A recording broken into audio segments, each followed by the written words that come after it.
신명기 1장 9절부터 18절까지 조금 길지만 우리 같이 한 목소리로 합독하겠습니다. 시작. 그때 내가 너희에게 말하여 이르기를 나는 홀로 너희의 짐을 질 수 없도다. 너희 하나님 여호와께서 너희를 번성하게 하셨으므로 너희가 오늘날 하늘의 별같이 많거니와 너희 조상의 하나님 여호와께서 너희를 현재보다 1000배나 많게 하시며 너희에게 허락하신 것과 같이 너희에게 복 주시기를 원하노라. 그런즉 나 홀로 어찌 능히 너희의 괴로운 일과 너희의 힘겨운 일과 너희의 다투는 일을 담당할 수 있으랴. 너희의 각 지파에서 지혜와 지식이 있는 인정받는 자들을 택하라.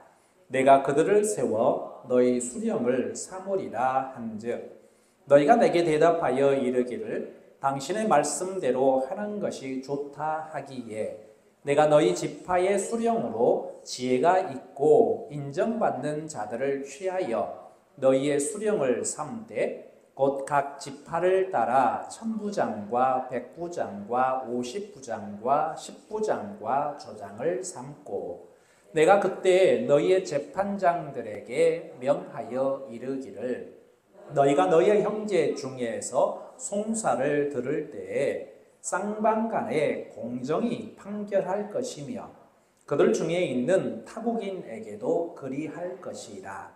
재판은 하나님께 속한 것인즉 너희는 재판할 때에 외모를 보지 말고 귀천을 차별 없이 듣고 사람의 낯을 두려워하지 말 것이며 스스로 결단하기 어려운 일이 있거든 내게로 돌리라. 내가 들으리라 하였고 내가 너희의 행할 모든 일을 그때에 너희에게 다 명령하였느니라. 아멘. 번아웃이라는 단어가 있습니다. 이 번아웃이라는 말은 다 태운다 라는 뜻을 가지고 있어요.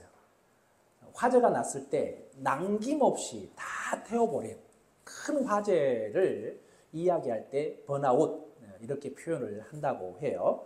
근데 이 단어가 화재 때 사용하는 것을 넘어서 어떤 활동이心신을 막 지치게 할 때 도저히 일어날 수 없는 지쳐 쓰러져 있는 상태 이런 표현들을 이야기할 때도 번아웃이라는 표현을 쓰기도 합니다. 쌓인 스트레스로 이 쌓인 스트레스를 해소를 해야 되는데 해소하지 못하고 해결하지 못해서 심리적으로 생리적으로 지친 상태 이런 상태를 이야기할 때도 이런 번아웃이라는 표현을 합니다. 근데 이 번아웃을 우리가 살다 보면 누구나 번아웃을 경험하는 경우가 있습니다. 가끔은 내 스스로가 지혜롭지 못해서 때로는 나의 잘못들이 아니라 주변의 여러 가지 환경들 때문에 나를 그렇게 몰아가는 그래서 결국은 번아웃 돼버리는 목사님들 같은 경우도 목회를 하다가 번아웃을 경험하는 분들도 꽤 있습니다. 그래서 선배 목사님들 모여서 같이 이야기하다 보면 후배인 저희들에게 번아웃 되지 않도록 스스로를 관리를 잘 하십시오 이렇게 권면하기도 합니다. 아마 오래전에 방영되었던 드라마 중에 나의 아저씨라는 드라마가 있었습니다. 아이유가 주연을 했고 그 드라마의 테마곡이 있는데 요즘에 제가 그 테마곡을 어른이라는 노래입니다. 제목이 어른이에요.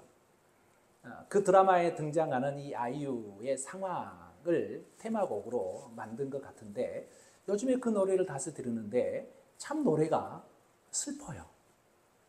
그 내용이 이렇습니다. 가사 내용 보게 되면 아플 만큼 아팠다 생각했는데 아직도 한참 남은 것 같다. 아플 만큼 아팠다 생각했는데 아직도 한참 남은 건가 봐. 이 넓은 세상에 혼자인 것처럼 아무도 내 마음을 보려 하지 않고 이렇게 가사가 됩니다.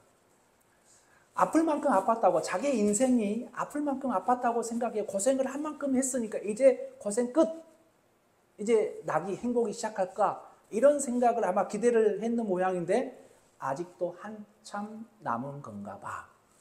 이런 노래 가사가 진행이 된단 말이에요. 또 이런 가사도 있습니다. 이제는 너무 멀어진 꿈들, 이 오랜 슬픔이 그치기는 할까? 언젠가 한 번쯤 따스한 햇살이 내릴까? 이런 가사입니다. 이런 절망감에 쌓여 있는 것 같아요. 더 나아가서 이 오랜 슬픔이 그치기는 할까?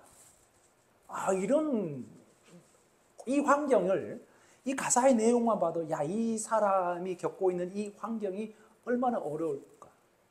그러면서 번아웃이라는 단어가 생각났습니다.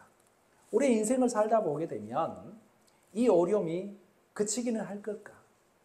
이만큼 고생했으면 이 고생 좀 끝났으면 좋겠는데 아직도 남은 건가 봐. 이런 삶을, 이 번아웃 때는 이런 삶을 살게 되면 소망도 희망도 다 끊어져 버린 그런 사람들 보게 되면 얼마나 안타까워요. 이 노래를 이렇게 듣다 보면 슬퍼져요. 그러면서 이제 저는 목사니까 이런 사람들이 처해 있는 이들을 도울 수 있는 그런 무엇인가 있으면 좋겠다. 아니, 내 스스로가 그런 사람들에게 다가갔으면 좋겠다라는 생각을 하면서 이 노래를 듣고 있습니다. 자, 오늘 신명기 말씀을 봤는데 이 신명기서는 설교 원고예요. 모세가 이스라엘 백성들에게 설교를 여러 번 했잖아요. 출애굽을 하면서도 설교하고, 그리고 광야 길에서도 설교를 하고, 그 설교들을 모아서 신명기라는 이 책으로 엮어놓은 거예요.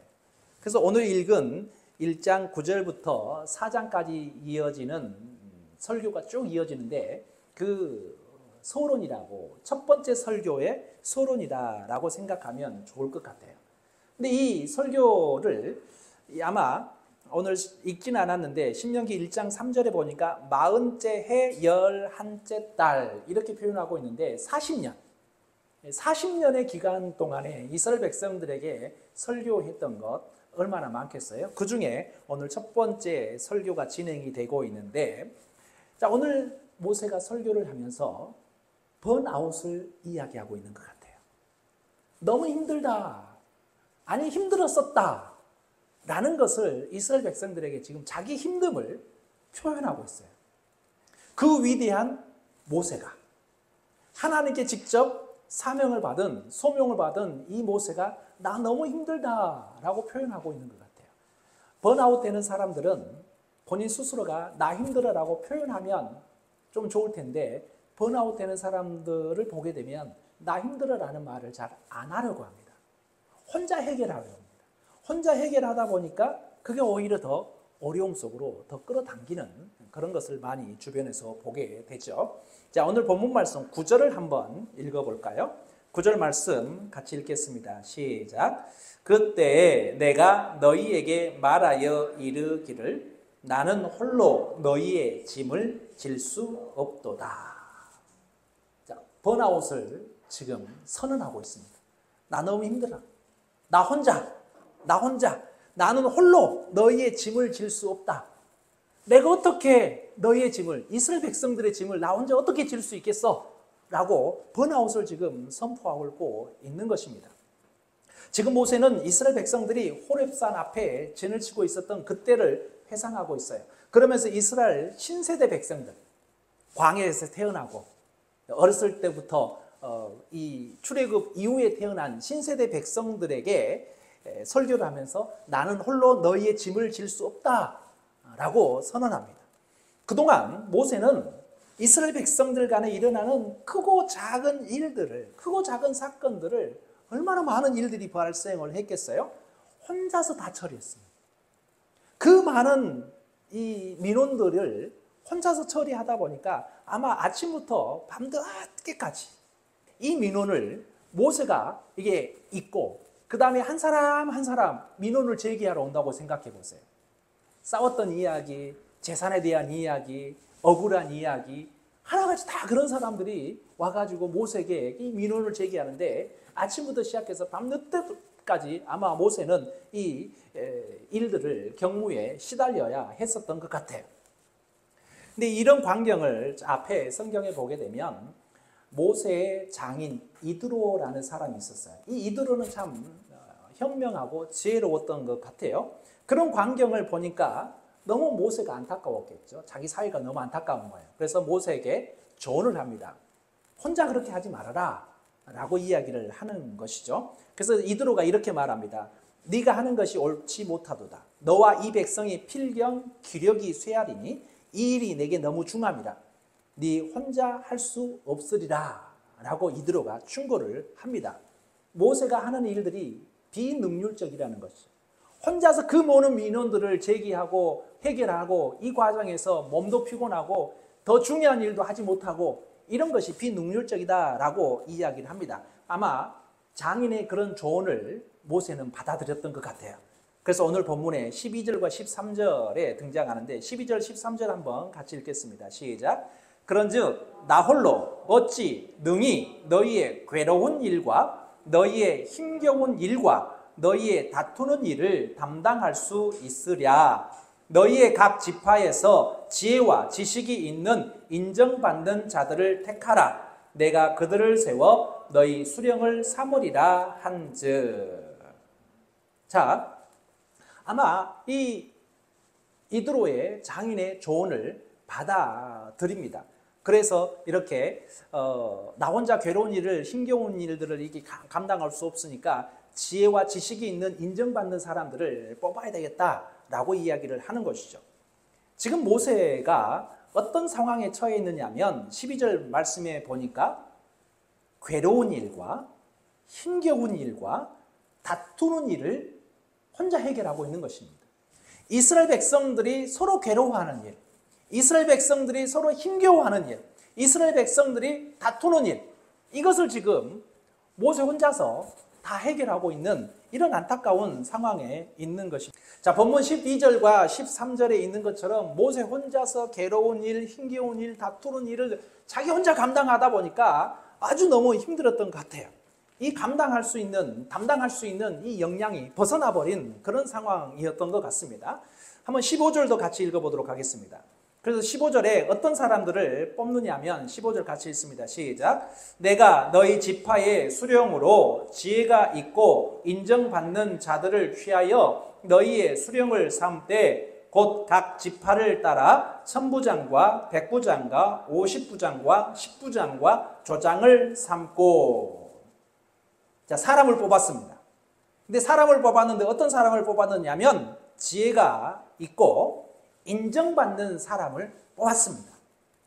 그래서 작은 사건 같은 경우는 조장에게 맡기고 그 조장이 해결하지 못하면 10부장에게 맡기고 10부장이 해결하지 못하면 50부장, 100부장, 1000부장, 1000부장이 해결하지 못하면 이제 모세에게 가는 거죠.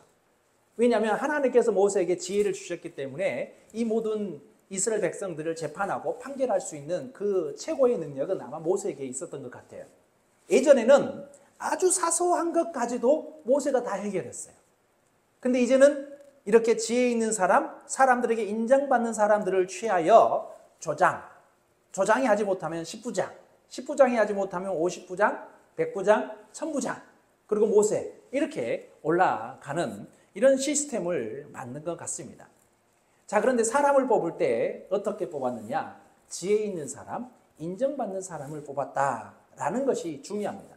또 출애굽기에 보게 되면 지혜 있는 사람과 인정받는 사람 말고 하나님을 두려워하고 진실하고 불의한 이익을 따르지 아니한 사람, 불의한 이익을 미워하는 사람, 이런 사람들을 뽑았다라는 사실입니다. 그래서 우리가 모세의 이런 번아웃 상태에서 지혜를 받고 그 지혜받은 것으로 해결하는 이런 과정을 통해서 우리의 모습도 이런 모습이 되면 좋겠다라는 생각이 드는데 뭐냐면 우리의 삶이 조금 더 지혜로웠으면 좋겠습니다. 우리의 삶이 조금 더 사람들에게 인정받는 사람들이 되었으면 좋겠습니다. 가끔은 지혜롭지 못함으로 인하여서 불화를 만드는 경우가 있습니다. 자기 일은 잘하는데 사람들에게 인정받지 못하는 사람들도 있습니다. 우리가 그리스도인으로서 살아가면서 이 두 가지 요건, 지혜 있는 사람 그리고 인정받는 사람, 이런 모습이 우리에게 있어야 되지 않을까라는 생각이 드는데, 그러기 위해서는 무엇보다도 하나님을 두려워할 줄 알아야 됩니다. 요즘 사람들이 하나님을 두려워할 줄 모릅니다. 사실 하나님의 그 전능하신 능력이 좋게 사용할 때는, 좋게 우리에게 도움이 될 때는, 그 전능하신 능력이 도움이 될 때는 큰 힘이 되지만, 그 큰 힘이 우리를 벌하는 데 사용하게 되면 그것처럼 무서운 것이 없잖아요.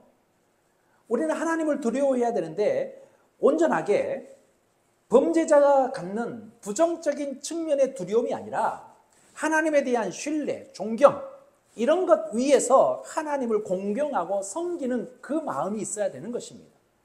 그게 사실은 두려움에서부터 올 수 있는 것입니다. 예전에 저희 아버님들은 거의 대부분 엄격했어요. 요즘에는 이제 시대가 바뀌었지만 예전에는 엄격함으로 인해서 자녀 교육을 했습니다. 그 엄격함으로 인해서 아이들은 바르게 자라났습니다. 그 바르게 자라나는 원동력 중에 아이가 아버지를 두려워하는 마음이 있기 때문에, 그래서 곁길로 나갈 수가 없는 것입니다. 잘못된 길로 갈 수가 없는 것입니다. 왜냐하면 잘못된 길로 가게 되면 아버지가 혼내니까요. 그 혼내는 두려움이 있기 때문에 거짓말을 한다든지 남의 것을 훔친다든지 남을 폭력을 가한다든지 이런 것을 할 수가 없었던 것입니다.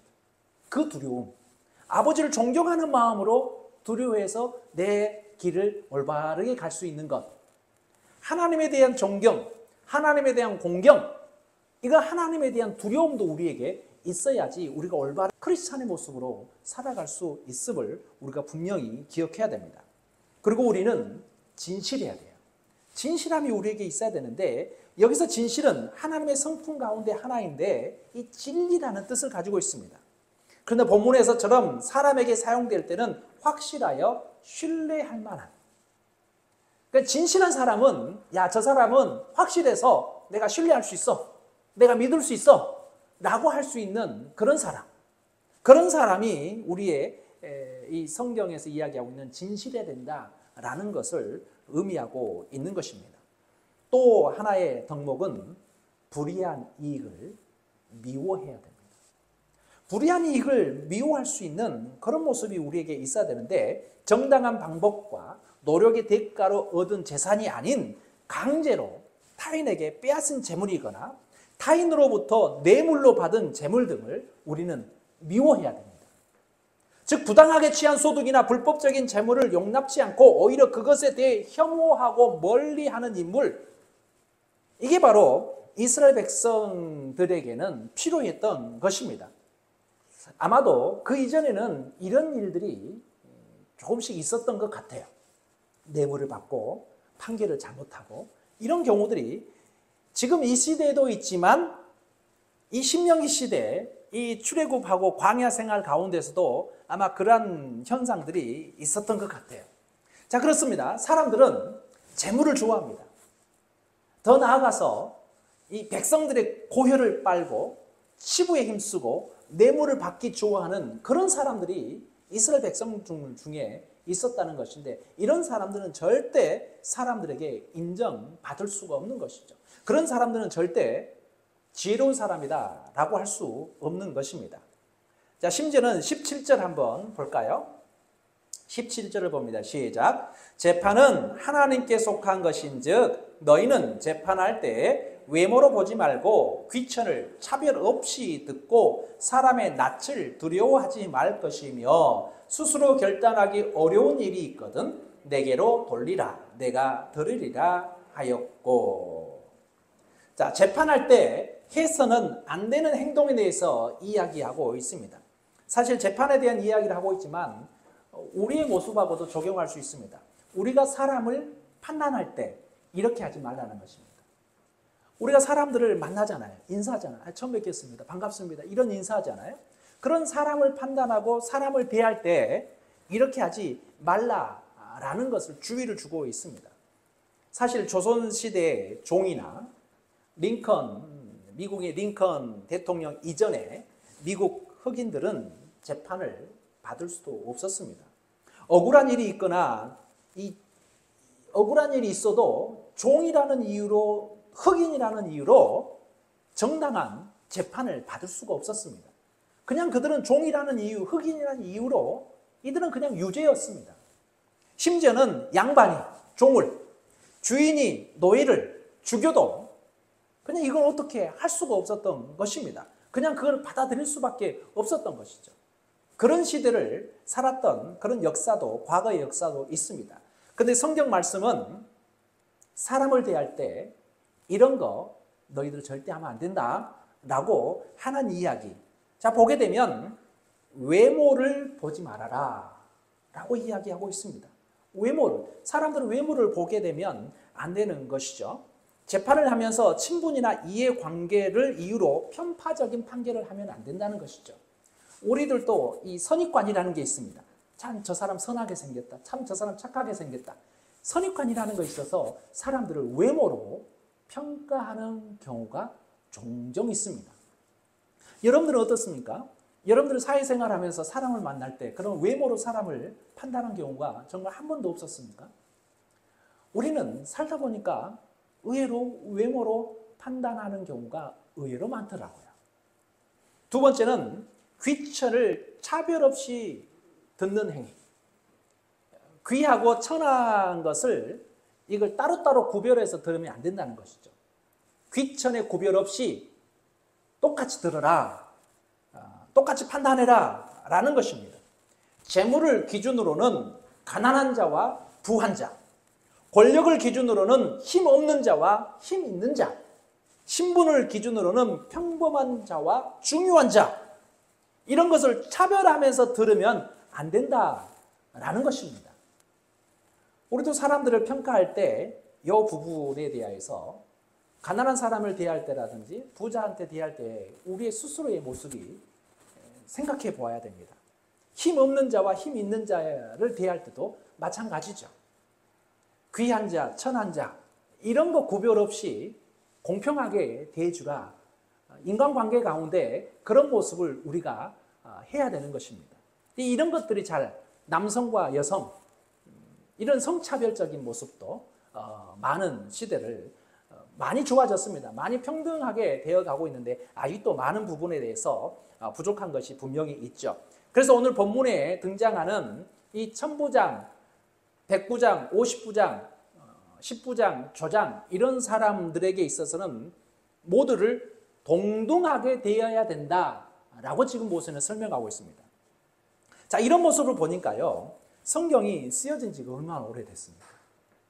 성경이 쓰여진 지가 엄청 오래됐는데 이런 오늘날의 인권에 대해서 이야기할 때 이미 성경은 우리 사람에 대한 인권을 다 밝혀놨습니다.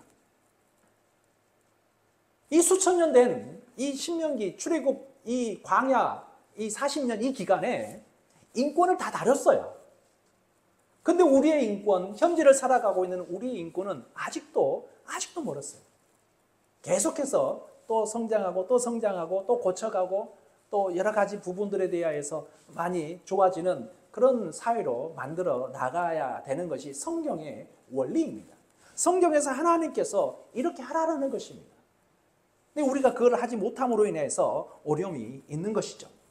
자, 이런 부분을 강조한 모세가 오늘 16절을 통해서 이미 선발된 수령들에게 당부를 하는 말씀이 있습니다. 16절 같이 읽습니다. 시작. 내가 그때 너희의 재판장들에게 명하여 이르기를 너희가 너희의 형제 중에서 송사를 들을 때에 쌍방간에 공정히 판결할 것이며 그들 중에 있는 타국인에게도 그리할 것이라.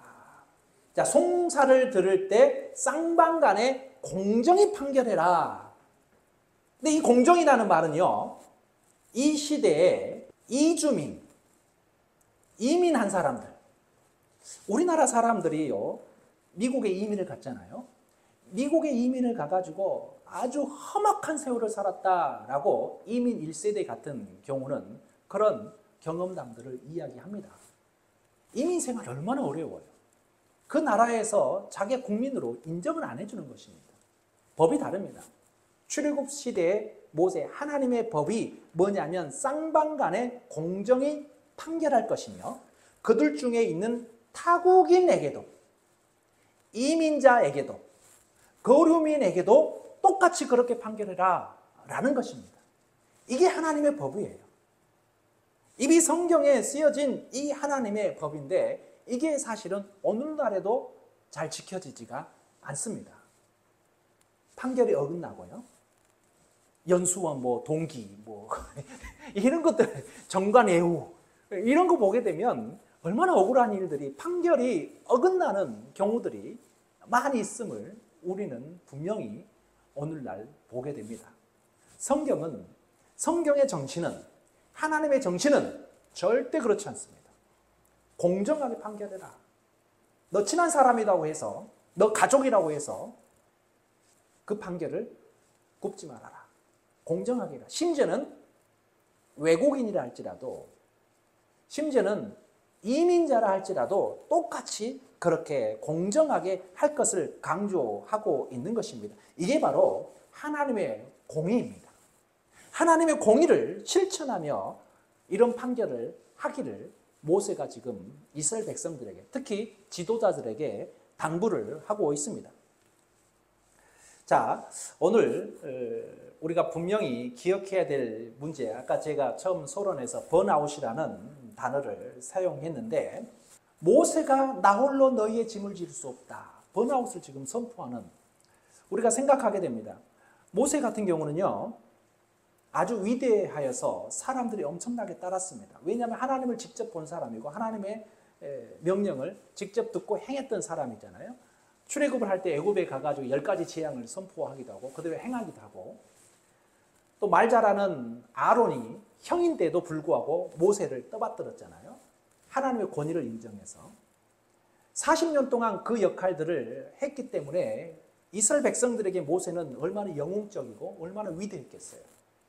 하나님을 걱정했던 것 중에 하나가, 모세가 죽게 되면, 모세가 사람이니까 죽을 거 아니에요.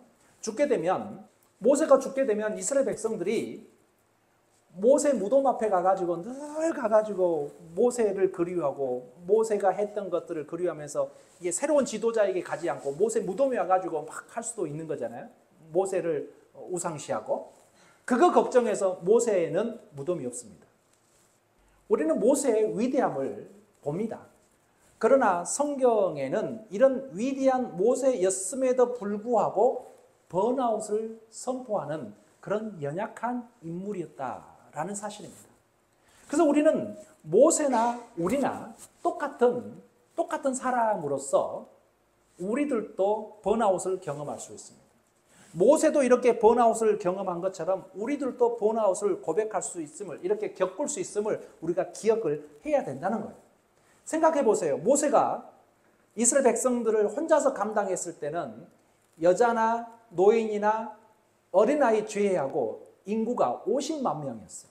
그 50만 명을 혼자서 이 집단을 운영해 나가는데 얼마나 힘들었고 얼마나 어려움을 겪었겠어요. 이 모든 것들이 스스로 생각하다 보니까 이드로가 지혜를 주지 않았다면 끝까지 가다 보면 정말로 그로 인해 지쳤을 거예요. 근데 그것을 자기의 어리석음을 고백하고 이드로의 지혜를 빌려서 천부장과 백부장과 50부장, 10부장을 세울 수 있는 지혜를 얻었단 말이에요.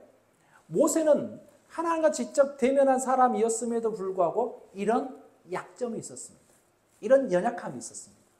이 연약함을 고백할 때 하나님께서는 지혜를 주십니다. 우리들도 인간의 연약함을 분명히 알아야 됩니다. 하나님의 은혜가 필요한 인간임을 깨달아야 되는 거예요. 나는 연약함을 깨닫고 고백하고, 그리고 그 고백 이후에는 뭐가 필요하면 하나님의 은혜가 절실히 필요합니다 라고 고백하는 것입니다. 내가 잘나가지고 할 수 있는 거 아무것도 없습니다. 오늘 또 나에게는 하나님의 은혜가 필요합니다 라고 고백해야 되는 거예요. 사도 바울, 성경에 보게 되면 사도 바울 얼마나 위대합니까? 다메섹 도상에서 예수님을 만나고 그 이후에 선교 활동을 보게 되면 얼마나 어마어마한 선교 활동을 했잖아요. 근데 사도 바울의 고백이 그겁니다. 나의 다 된 것은 하나님의 은혜였습니다. 라고 고백합니다. 이렇게 성경의 위대한 사람들, 우리 주변을 보게 되면 언론에 나오고 유튜브에 나오고 뭐 얼마나 위대한 사람들 많아요. 얼마나 존경스러운 사람들 많아요. 그 사람들이나 지금 우리들처럼 평범하게 살아가고 있는 우리들이나 다 똑같습니다. 어떤 면에서 똑같느냐면 하나님의 은혜가 필요한 존재들이다. 이건 똑같습니다. 그래서 우리가 고백해야 됩니다. 모세나 사도 바울이 그 위대함에도 불구하고 하나님의 은혜를 갈구하고 나의 연약함을, 나의 번아웃됨을 고백함으로 인해서 하나님의 지혜를 얻은 것처럼 우리들도 저는 여전히 하나님의 은혜가 필요합니다. 하나님의 은혜가 아니면 우리는 존재할 수 없습니다. 라고 고백할 수 있는 신앙이 우리 안에 있어야 되는 것입니다. 그 고백이 오늘 이 시간뿐만이 아니라 우리의 살아가는 동안은 계속 필요한 것입니다. 하나님과 직접 대면했던 이 모세도 이들의 지혜를 얻어서 지혜 있는 사람, 또 인정받는 사람, 하나님을 두려워하는 사람, 이렇게 지혜롭게 뽑은 것처럼 하나님의 도움을 받아서 이렇게 되는 것입니다. 나의 연약함을 고백하고 이제 하나님의 은혜를 간구하는 저 여러분 되시기를 간절히 축원합니다. 기도하겠습니다. 참으로 좋으신 하나님, 우리가 어려운 일을 만날 때마다 하나님을 찾게 하여 주옵소서. 우리가 힘든 일을 만날 때마다 온전히 하나님의 지혜를 간구하게 하여 주옵소서. 그래서 오늘도 우리에게는 하나님의 은혜가 필요한 존재임을 깨닫게 하여 주옵소서. 참으로 좋으신 하나님 아버지, 우리의 삶에 있어서 공정한 판결을 하지 않는 경우가 혹시나 있었습니까? 나랑 친한 사람이라 해서 조금 더 좋게 여기고 그렇지 않는다 해서 우리가 선입관을 가지고 사람을 판결하지는 않았습니까? 하나님 우리를 용서하여 주시옵소서. 성경에 기록된 대로 하나님의 공의를 세우게 하여 주옵소서. 쌍방간의 공정한 모습으로 살아갈 수 있는 지혜를 우리들에게 덧입혀 주옵소서. 감사드리며 예수 그리스도 이름으로 기도드렸사옵나이다. 아멘.